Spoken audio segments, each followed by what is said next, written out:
Uy, what's up? Go fam! Okay, so Landfref tayo, go fam! Okay, so last time, in-explain ko sa inyo paano ba ako pumili. So meron akong categories or requirement. Okay, at tinatawag ko ito, dapat maka 4 star yung isang bini para ma-recommend ko sa sarili ko and sa mga farmers. Okay, ano ba yung 4 star na yun? Dapat maka 4 star, go fam.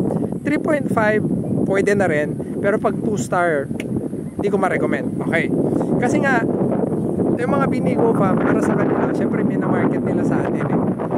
Para sa kanila syempre number 1 sila. Okay, pero syempre sa atin iba. Okay, una, ano yung tinitignan natin? Yield.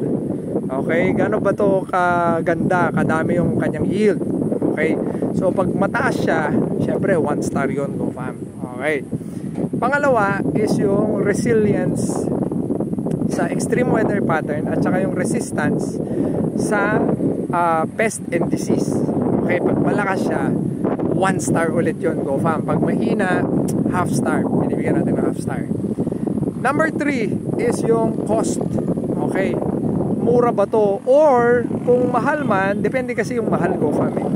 Alam mo yan, kung okay naman yung yield, diba? Kahit na medyo mataas yung presyo, kung maganda yung una, okay, yung mga star nun, may star siya doon, ibig sabihin may okay, good pa rin siya. Okay, ibig sabihin kahit nasabihin mong nasa 1.2 siya per 3 kilos ganyan sa palay, or nasa 6,000 siya sa mais naman, okay, pero alam mo yan, mataas yung yield niya, maganda yung pest resistance niya, insect resistance niya, ibig sabihin goods yun. So may star pa rin siya pag ganun, go fam. So kahit mahal, pero kahit mura naman, pag hindi maganda yung ano din, wala din. Okay, so yung pang-apat naman, go fam, is yung after sale services.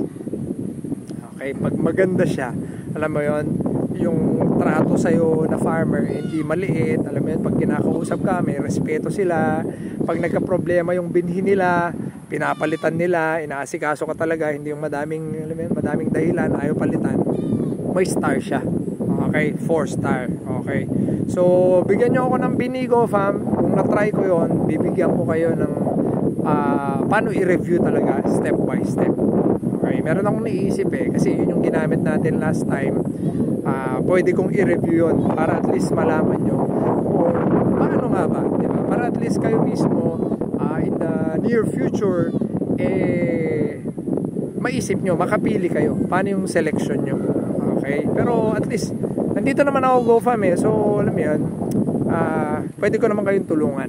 Okay, reliable naman tayo, diba? Reliable nga ba tayo o hindi?